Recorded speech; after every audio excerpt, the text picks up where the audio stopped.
പഹൽഗാമിലെ ഭീകരാക്രമണത്തിന് പിന്നാലെ ഭീതിയോടെ അവിടെ കഴിയുന്ന കുറേ മനുഷ്യരുണ്ട്. വിനോദസഞ്ചാരത്തിനായി അവിടെ എത്തി ഇനി എങ്ങനെ സ്വന്തം നാട്ടിലേക്ക് തിരിച്ചെത്തണമെന്ന് അറിയാതെ ആശങ്കയോടെ കഴിയുന്ന അവിടെ ഒരുപാട് മനുഷ്യരുണ്ട്. ഈ ഘട്ടത്തിൽ ടിക്കറ്റ് നിരക്ക് വർധനവ് ഒഴിവാക്കാൻ വിമാന കമ്പനികൾക്ക് കർശന നിർദ്ദേശം നൽകിയിരിക്കുകയാണ് വ്യോമയാന മന്ത്രാലയം. ഡൽഹിയിലേക്ക് 3 അധിക വിമാന സർവീസുകൾ കൂടി ഈ ഘട്ടത്തിൽ ഏർപ്പെടുത്തിയിട്ടുണ്ട്.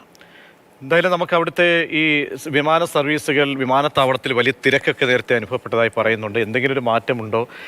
മറ്റ് ആയപ്പെട്ട ആളുകളെയും അവരുടെ കുടുംബത്തേക്ക് തന്നെ സൈന്യം എന്തായാലും തിരിച്ച് ഡൽഹിയിലേക്കും അവരുടെ വീടുകളിലേക്കും എത്തിച്ചിട്ടുണ്ട്. പക്ഷേ ഒരുപാട് നമ്മളെ സംബന്ധിച്ചോളം അത് 8-9 സംസ്ഥാനങ്ങളിൽ നിന്നുള്ള വിനോദസഞ്ചാരികളുണ്ട്. അവരൊക്കെ തന്നെ കുടുങ്ങിക്കിടക്കുന്നു. അവരെക്കുറിച്ചൊക്കെ തന്നെ നാടുകളിൽ വലിയ ആശങ്കയുണ്ട്. കാരണം പലരും സേഫാണ്, നോക്കുമ്പോൾ ഇപ്പോൾ സേഫാണ്. കാരണം നല്ല സെക്യൂരിറ്റി സംവിധാനത്തിൻ്റെ ഇടയ്ക്കൊക്കെയാണ് അവർ ഉള്ളത്. പക്ഷേ എത്രയും പെട്ടെന്ന് അവരൊന്ന് കാണുക, അവരുടെ മുഖം കാണുക, അവർക്ക് നാട്ടിലേക്ക് എത്തുക എന്ന് പറയുമ്പോൾ അത് വല്ലാത്തൊരു ആശ്വാസമായിരിക്കും എന്നുള്ളതാണ്. അർജുൻ പീതാംബരനിലേക്ക്.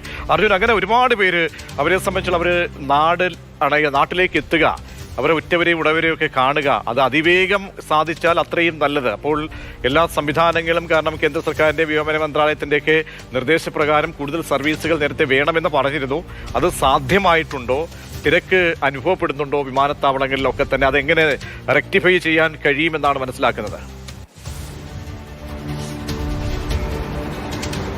പ്രജീഷ്, തിരക്ക് അനുഭവപ്പെടുന്നുണ്ട് ശ്രീനഗർ വിമാനത്താവളത്തിൽ. അത് ആളുകൾ മടങ്ങി വരാൻ ആഗ്രഹിക്കുന്നത് കൊണ്ട് തന്നെയാണ്. നിലവിൽ ഈ ആക്രമണത്തിൽ ഇരയായവരെയും അവരുടെ കുടുംബാംഗങ്ങളെയാണ് കേന്ദ്ര സർക്കാർ നേരിട്ട് പ്രത്യേകമായി സജ്ജീകരിച്ച വിമാനങ്ങളിലെല്ലാം കൊണ്ടുവന്നിരിക്കുന്നത്. ആ 2 വിമാനങ്ങൾ, ഒന്ന് മുംബൈയിലേക്കും ഒന്ന് ഡൽഹിയിലേക്കുമായിരുന്നു നേരത്തെ. അത് ഉച്ചയോടുകൂടി തന്നെ ഇവിടെ ലാൻഡ് ചെയ്തു. അതിനപ്പുറത്തേക്ക് നിരവധി മലയാളികൾ അടക്കമുള്ള വിനോദസഞ്ചാരികൾ ഇപ്പോഴും ശ്രീനഗറിൽ തുടരുന്നുണ്ട്. ഇവരുമായി ബന്ധപ്പെട്ട്, ഇവർ മടങ്ങി വരുന്നതുമായി ബന്ധപ്പെട്ടുള്ള കാര്യങ്ങൾ നമ്മൾ നോർക്ക വഴിയും അതുപോലെ തന്നെ കേരള ഹൗസ് വഴിയും എല്ലാം തന്നെ ബന്ധപ്പെട്ടിരുന്നു. അപ്പോൾ ലഭ്യമായിട്ടുള്ള വിവരം, ഇതിൽ പലരും ഏജൻസി മുഖാന്തരവും അതുപോലെ തന്നെ സ്വയം ടിക്കറ്റ് എടുത്തും എല്ലാം തന്നെ പോയവരാണ്. ഇവർ നിലവിൽ സർക്കാരുമായിട്ടൊന്നും തന്നെ സഹായം അഭ്യർത്ഥിച്ചിട്ടില്ല. അതായത് ഇത്തരത്തിൽ തിരിച്ചു വരണം, അതിൽ സർക്കാർ സംവിധാനങ്ങൾ സഹായം ഒരുക്കണമെന്നുള്ളൊരു അഭ്യർത്ഥന നടത്തിയിട്ടില്ല. മറിച്ച് എല്ലാവരും സ്വയം ടിക്കറ്റ് എടുത്ത് വരും എന്നുള്ള കാര്യം തന്നെയാണ്, സമയം അനുസരിച്ച് ടിക്കറ്റ് എടുത്ത് വരും എന്നുള്ള പ്രതികരണം തന്നെയാണ് നമുക്ക് നേരത്തെ കേരള ഹൗസിൽ നിന്നും ലഭിച്ചത്. ഈ ആളുകൾക്ക് തിരികെ വരാൻ വേണ്ടി ടിക്കറ്റ്, അതായത് പെട്ടെന്ന് ടിക്കറ്റ് എടുക്കാനാണെങ്കിൽ പോലും വിമാന കമ്പനികൾ ഈ നിരക്ക് ഇരട്ടിയാക്കാതെ ശ്രദ്ധിക്കാൻ വേണ്ടിയിട്ടുള്ള നടപടികളാണ് ഇപ്പോൾ കേന്ദ്ര വ്യോമയാന മന്ത്രാലയം കൈക്കൊണ്ടിരിക്കുന്നത്. അത് എയർ ഇന്ത്യ, ഇൻഡിഗോ പോലുള്ള കമ്പനികൾ നടപ്പിലാക്കിയിട്ടുമുണ്ട്. അവർ കൃത്യമായി പറയുന്നു, വിമാന നിരക്കുകൾ, ടിക്കറ്റ് നിരക്കുകൾ എന്തായാലും വർദ്ധിപ്പിക്കില്ല. ഒപ്പം തന്നെ പിന്നീട് ടിക്കറ്റ് എടുത്തവർക്ക് നേരത്തെയാക്കാൻ, റീഷെഡ്യൂൾ ചെയ്യാനോ, ടിക്കറ്റുകൾ ശ്രീനഗറിലേക്ക് പോകാൻ ഉദ്ദേശിച്ചവർ ക്യാൻസൽ ചെയ്യാനോ ആഗ്രഹിക്കുന്നുണ്ടെങ്കിൽ അതിനൊന്നും തന്നെ ഒരു ചാർജും ഈടാക്കില്ല. അതെല്ലാം തന്നെ സൗജന്യമായി ചെയ്യാവുന്ന ഒരു കാര്യം കൂടിയാണ്. ഇപ്പോൾ യാത്രക്കാർക്കൊപ്പം തന്നെ നിൽക്കുന്നു ഈ വിമാന കമ്പനികൾ എന്നുള്ള ഒരു പ്രതികരണമാണ് എയർ ഇന്ത്യയിൽ നിന്നും ഇൻഡിഗോയിൽ നിന്നടക്കം നമുക്ക് ലഭിക്കുന്നത്.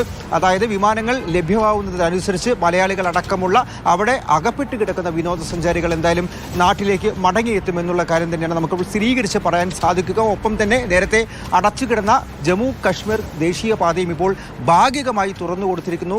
റോഡ് ഗതാഗതവും ഒരു വഴിയിലൂടെ, അതായത് വൺ വേയിലൂടെ ഇപ്പോൾ സാധ്യമായിട്ടുണ്ട്. അതിലൂടെ കശ്മീരിലെ മറ്റു പ്രദേശങ്ങളിലുള്ളവർക്ക് ശ്രീനഗറിലേക്ക് എത്താൻ സാധിക്കും, വിമാനത്താവളത്തിലേക്ക് എത്താൻ സാധിക്കും. ഒപ്പം തന്നെ ഖത്ര അടക്കമുള്ള മറ്റ് റെയിൽവേ സ്റ്റേഷനുകളിലേക്ക് പോയാലും ഏറ്റവും പുതിയ വിവരങ്ങൾ ഇത് സംബന്ധിച്ച് അവിടെയുള്ള തയ്യാറെടുപ്പുകൾ, കാരണം ആളുകൾക്കൊക്കെ തന്നെ നാട്ടിലേക്ക് എത്തണം. ആ സാഹചര്യത്തിൽ എങ്ങനെയാണ് ഇതിന്റെ സംവിധാനങ്ങൾ എന്നൊക്കെ വിവരിക്കുകയായിരുന്നു അർജുൻ പീതാംബരൻ.